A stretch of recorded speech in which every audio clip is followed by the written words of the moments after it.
Hi guys, welcome to our channel mister Sisindri. Bigg Boss Telugu season 8 నుంచి 12వ వారం ఎలిమినేషన్లో భాగంగా యష్మి ఎలిమినేట్ అయ్యి బిగ్ బాస్ హౌస్ నుంచి బయటకైతే వచ్చేసింది. ఎలిమినేషన్ తర్వాత హౌస్లో మొత్తం ఎమోషనల్ సీన్ కనిపించింది.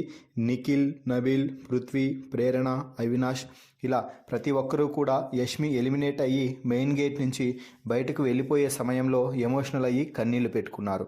ఇక ఆ తర్వాత యష్మి నాగార్జున వద్దకు వచ్చి స్టేజ్ పై నుంచి తన ఏవీని చూసుకుంటూ ఫుల్ ఎమోషన్ అయింది.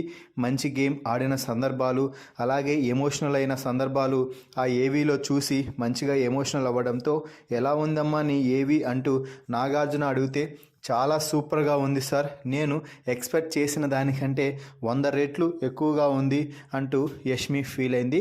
ఇక ఆ తర్వాత నాగార్జున యష్మితో మాట్లాడుతూ ఇక హౌస్లోకి వెళ్దామా, నీకోసం వెయిట్ చేస్తున్నారు అంటే అవును సార్ వెళ్దాము అంటూ హౌస్లోకి వెళ్ళిపోయారు మన టీవీ ద్వారా యష్మి, నాగార్జున. దీంతో ఒక్కసారిగా యష్మిని స్టేజ్ పైన చూసిన మిగిలిన కంటెస్టెంట్స్ అందరూ కూడా కొంచెం ఎక్కువగా ఫీల్ అయ్యారు. వారిలో ముఖ్యంగా పృథ్వీ, నిఖిల్ అయితే ఏడుస్తూనే కనిపించారు. ఇక వారిద్దరిని ఓదార్చిన యష్మి ఆ తర్వాత నిఖిల్ గురించి, అలాగే పృథ్వీ గురించి, గౌతమ్ గురించి స్టేజ్ పై నుంచి కొన్ని సంచలన వ్యాఖ్యలు అయితే చేసింది. ముందుగా నిఖిల్ గురించి మాట్లాడుతూ, నిఖిల్ ఒట్టి అమాయకుడు సార్, గేమ్ బాగా ఆడతాడు కానీ ఎక్కడ ఎలా మాట్లాడాలి అన్నది కరెక్ట్గా తెలియదు, ఎవరేమనుకుంటారో, అక్కడ చెప్తే ఏమవుతుందో ఇక్కడ చెప్తే ఏమవుతుందో అని అందరి దగ్గర చాలా పాజిటివ్గా మాట్లాడాలి అనుకుంటాడు. అదే ఇన్ని రోజుల పాటు చేస్తూ వచ్చాడు, అందుకే వాడికి కొంచెం నెగిటివిటీ ఏర్పడింది.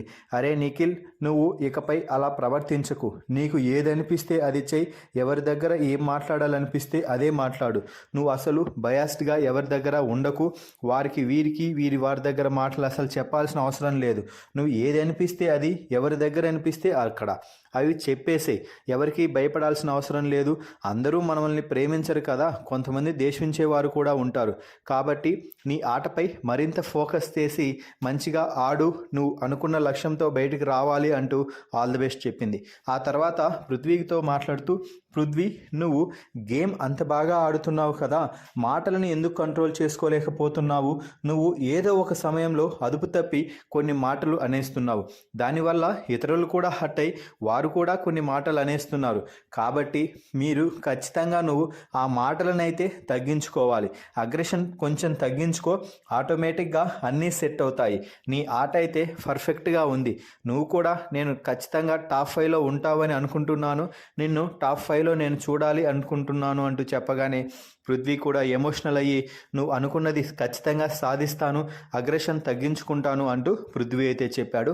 ఆ తర్వాత గౌతమ్తో మాట్లాడిన యష్మి, గౌతమ్ నీ ఆట చాలా బాగా ఉంది, రోజు రోజుకి మంచిగా ఇంప్రూవ్మెంట్ చేసుకుంటున్నావు, అయితే నువ్వు ఇండివిజువల్ గేమ్ ఆడుతున్నావు అని ప్రొజెక్ట్ చేసుకోవడానికి ఇతరులు గ్రూప్ గేమ్ ఆడుతున్నారు అంటూ నువ్వు పదే పదే అనడం నాకు నచ్చడం లేదు, అది నీ ముఖ్య ఉద్దేశం అయిండొచ్చు, కానీ అది నాకు నచ్చలేదు కాబట్టి దాన్ని తగ్గించుకొని నీ ఆట నువ్వు ఆడితే సరిపోతుంది, గ్రూప్ గేమ్ ఆడుతున్నారా, ఎవరు ఏ గేమ్ ఆడుతున్నారు అనేది ఆడియన్స్ చూస్తున్నారు, కాబట్టి అది ఆడియన్స్కి వదిలేసి ఈ 3 వారాల పాటు కేవలం నీ గేమ్పై ఫోకస్ పెట్టుకో గౌతమ్ అంటూ చెప్పడంతో థ్యాంక్ యూ యష్మి, నువ్వు చెప్పింది ఖచ్చితంగా పాటిస్తాను, ఇకపై ఎవరు ఏ గేమ్ ఆడినా కూడా నేను మాత్రం నా గేమ్ మాత్రమే ఆడతాను అంటూ గౌతమ్ అయితే చెప్పాడు.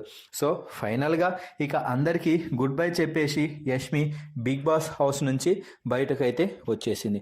మరి ఈ వీడియోలో ఎవరి గురించి యష్మి బాగా చెప్పిందని మీరు భావిస్తున్నారో, ఎవరికి మంచిగా ఇన్పుట్స్ అందాయని మీరు భావిస్తున్నారో వారి పేరుని కామెంట్స్ రూపంలో తెలపండి. మరిన్ని బిగ్ బాస్ లైవ్ అప్డేట్స్ కోసం మన ఛానల్ని చూస్తూ ఉండండి. Please subscribe our YouTube channel mister సిస్ంద్రి.